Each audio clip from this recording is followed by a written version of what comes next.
नमस्कार, सुजिस बुलेटिन में आपका स्वागत है। मैं हूं आपके साथ अश्विनी सरोही। एक नजर हेडलाइंस पर। मुख्यमंत्री ने की डेनमार्क के राजदूत से शिष्टाचार भेंट। द्विपक्षीय व्यापारिक संबंधों को मजबूत करने के विषय में हुई विस्तृत चर्चा। सिंगापुर और यूनाइटेड किंगडम के प्रतिनिधिमंडल की मुख्यमंत्री से शिष्टाचार भेंट। आगामी rising Rajasthan global investment summit में पार्टनर कंट्री बनने के लिए किया आमंत्रित। मुख्यमंत्री ने प्रदेश में दी साबरमती रिपोर्ट फिल्म की टैक्स फ्री। राज्य सरकार फिल्म पर देय स्टेट जीएसटी की करेगी प्रतिपूर्ति। मुख्यमंत्री श्री भजनलाल शर्मा ने आज डेनमार्क के राजदूत फ्रेडी स्वेन से शिष्टाचार भेंट की। राजधानी जयपुर में आगामी 9, 10 और 11 दिसंबर को आयोजित होने वाले rising Rajasthan global investment summit 2024 के संदर्भ में चर्चा हुई। इस अवसर पर मुख्यमंत्री ने उनके साथ राजस्थान में निवेश के विभिन्न अवसरों और द्विपक्षीय व्यापारिक संबंधों को मजबूत करने के विषय में विस्तृत चर्चा की। इस दौरान राइजिंग राजस्थान समिट के तहत राज्य में निवेश, औद्योगिक विकास और नवाचार की संभावनाओं पर भी सार्थक चर्चा कर उपस्थित सभी प्रतिनिधियों को समिट में सहभागिता के लिए आमंत्रित किया।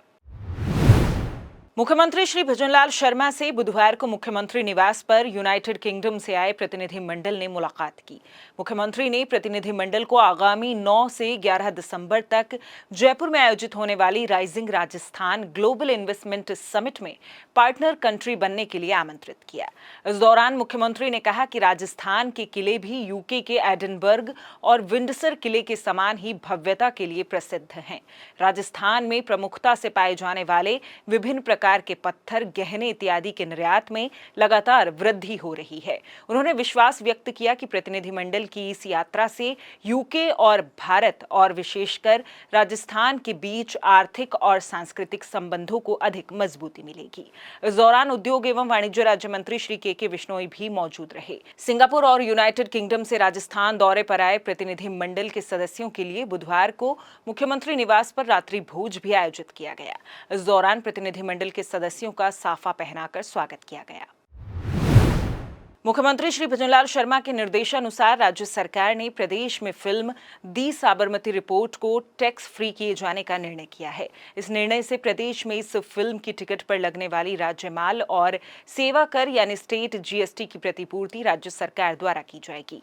मुख्यमंत्री श्री भजनलाल शर्मा ने कहा कि ये फिल्म अतीत की उस सच्चाई को उजागर करती है जिससे पूरा देश अनभिज्ञ था। इस फिल्म के माध्यम से निर्दोष व्यक्तियों को अपनी बात रखने का अवसर मिला है। वहीं मुख्यमंत्री डॉक्टर प्रेमचंद बैरवा ने कहा कि राज्य सरकार द्वारा प्रदेश में फिल्म को टैक्स फ्री करने के फैसले का प्रदेशवासी आभार जता रहे हैं। उन्होंने सभी से फिल्म को देखने का आह्वान भी किया। कि हमारे यशस्वी मुख्यमंत्री जी ने जिस तरह से टैक्स फ्री किया है, लोग बहुत आभार जता रहे हैं कि इस चीज़ को सभी लोगों को देखनी चाहिए कि जिस तरह से गोधरा कांड हुआ था और उसमें हमारे लोगों को किस तरह मारा गया था, किस तरह अत्याचार उन पे हुआ था, उसको लेकर लोगों को इतिहास पता लगना चाहिए कि किस तरह से इन लोगों ने काम किया। इसलिए हमारे यशस्वी मुख्यमंत्री जी ने सभी को टैक्स फ्री करके देखने के लिए कहा, जिससे लोगों में उसका इतिहास का पता लगे, कैसे क्या किया है इन लोगों ने, इसके बारे में पता लगे। इसलिए मैं तो बहुत सभी को कहूँगा कि इस फिल्म को ज़्यादा से ज़्यादा लोग देखें। तो नीचे भी सभी को मैं यही आह्वान करूँगा कि सब इसको ज़्यादा से ज़्यादा देखें। प्रदेश में सड़क तंत्र को और अधिक मजबूत करने के लिए राज्य सरकार लगातार प्रयासरत है। इसी कड़ी में बजट घोषणा 2024-25 की क्रियान्विति में 158 नगरीय निकायों में 270 किलोमीटर सड़कों का निर्माण सार्वजनिक निर्माण विभाग द्वारा करवाया जाएगा।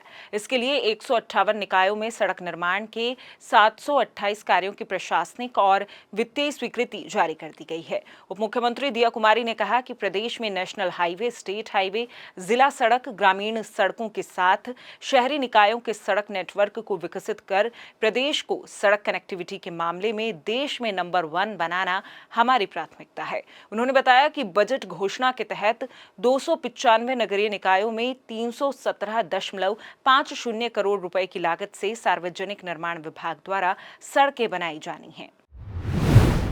खबरों का सिलसिला यूं ही जारी रहेगा, लेकिन उससे पहले देखिए ये संदेश। जमीन से जुड़ा एक साधारण व्यक्ति इस साधारण व्यक्ति को जो बात असाधारण बनाती है वो है उनकी जीवटता, उनकी मेहनत, उनका संघर्ष, उनका धैर्य और उनके व्यक्तित्व की सरलता। उन्होंने प्रदेश के विकास के लिए अनेक महत्वपूर्ण निर्णय लिए हैं।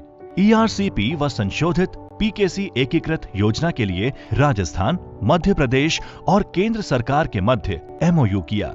शेखावाटी अंचल को बहुप्रतीक्षित यमुना जल उपलब्ध कराने के लिए राजस्थान, हरियाणा और केंद्र सरकार के बीच में MOU किए। उदयपुर शहर को शुद्ध पेयजल के लिए देवास परियोजना के तृतीय व चतुर्थ चरण की शुरुआत की। राजस्थान को ऊर्जा क्षेत्र में आत्मनिर्भर बनाने के लिए 2,24,000 करोड़ रुपए के निवेश के लिए केंद्र की ऊर्जा कंपनियों के साथ MOU किए। 5 वर्षों में 53,000 किलोमीटर लंबाई की सड़क नेटवर्क तैयार करने का निर्णय किया।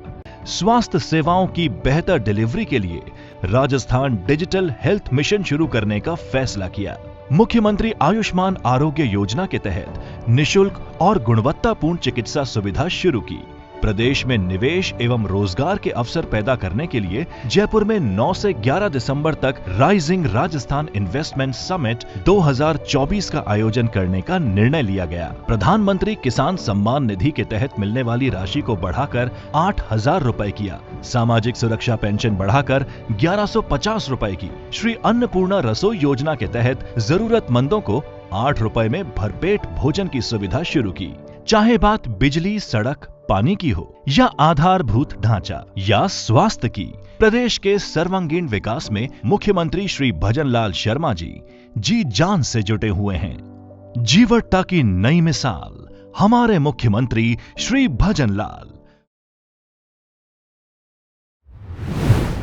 श्रीगंगानगर में आमजन की परिवेदनाओं, समस्याओं की सुनवाई और त्वरित समाधान के लिए जिला स्तरीय जन सुनवाई और जिला स्तरीय सतर्कता समिति की बैठक आज कलेक्ट्रेट की VC रूम में हुई। इस दौरान जिला कलेक्टर डॉक्टर मंजू ने जन सुनवाई करते हुए कहा कि विभागीय अधिकारी आमजन की समस्याओं का निस्तारण संवेदनशीलता के साथ करें। जिला कलेक्टर ने कहा कि प्रकरणों का गुणवत्तापूर्ण निस्तारण किया जाए और संपर्क पोर्टल पर ज्यादा अवधि तक प्रकरण लंबित नहीं रहे। प्राप्त प्रकरणों का आगामी जन सुनवाई से पूर्व निस्तारण किया जाए। राज्य सरकार की मंशा के अनुसार समस्त जिला स्तरीय और उपखंड स्तरीय अधिकारी आमजन की परिवेदनाओं का समुचित निस्तारण करना सुनिश्चित करें। नियमित रूप से जन सुनवाई करते हुए संपर्क पोर्टल पर आने वाले प्रकरणों का भी निर्धारित समयावधि में निस्तारण करें। उधर कोटा में जिला स्तरीय जन सुनवाई जिला कलेक्टर डॉक्टर रविंद्र गोस्वामी की अध्यक्षता में आयोजित हुई। जन सुनवाई में लगभग 145 प्रकरण प्राप्त हुए। इनमें से कई मामलों का मौके पर निस्तारण किया गया, जबकि शेष प्रकरणों के समाधान के लिए अधिकारियों को निर्देशित किया गया। जन सुनवाई में अतिक्रमण और सीमा ज्ञान से जुड़े मामले प्रमुख रहे। जिला कलेक्टर ने टावर की संवेदनशील संरचना से जुड़े मामले में PWD को मौके पर जाकर जांच करने और आवश्यक कार्रवाई करने के लिए निर्देशित किया। वहीं कनवास रूट पर बस सेवा में सुधार के लिए रोडवेज को जल्द बस संचालन सुनिश्चित करने के लिए कहा गया। वन भूमि और आवासीय क्षेत्रों में अवैध क्रशर से संबंधित शिकायतों पर पुलिस विभाग को ठोस कार्रवाई करने के निर्देश दिए गए। बूंदी महोत्सव के तहत बूंदी उद्योग एवं हस्तशिल्प मेले के साथ जिला स्तरीय अमृता हाट मेले का आगाज हुआ। जिला कलेक्टर श्री अक्षय गौदारा ने मेले का उद्घाटन किया। मेले में नवाचार के तौर पर शिल्पग्राम बनवाया गया है, जिससे आमजन को ग्रामीण परिवेश से रूबरू करवाया जा रहा है। प्रदेश में स्थित PM श्री विद्यालयों में भी अब पूर्व प्राथमिक कक्षाओं का संचालन किया जाएगा। शिक्षा मंत्री श्री मदन दिलावर के निर्देश पर प्रारंभिक और माध्यमिक शिक्षा निदेशालय द्वारा ये महत्वपूर्ण आदेश जारी किया गया है। इसके लिए राज्य में प्रथम चरण में संचालित 402 PM श्री विद्यालयों का चयन किया गया है, जिसमें 3 वर्षीय पूर्व प्राथमिक कक्षाओं के संचालन को स्वीकृति प्रदान की गई है। नवीन प्रवेश का कार्य मौजूद सत्र में 21 नवंबर से प्रारंभ किया जाएगा। पूर्व प्राथमिक कक्षाएं सप्ताह में 5 दिन संचालित की जाएंगी, जिनकी अवधि प्रतिदिन 4 घंटे की होगी। पूर्व प्राथमिक कक्षाओं में प्रवेश के लिए अधिकतम 25 सीटों का प्रावधान रहेगा। प्रथम वर्ष में 3 वर्ष या इससे अधिक आयु के बालकों को प्रवेश दिया जाएगा। प्रवेश योग्य बच्चों की संख्या उपलब्ध सीटों से अधिक होने पर चयन लॉटरी के आधार पर किया जाएगा। लॉटरी का प्रकाशन 29 नवंबर को होगा। सुजिस बुलेटिन में फिलहाल के लिए इतना ही। फिर होगी आपसे मुलाकात, तब तक के लिए नमस्कार।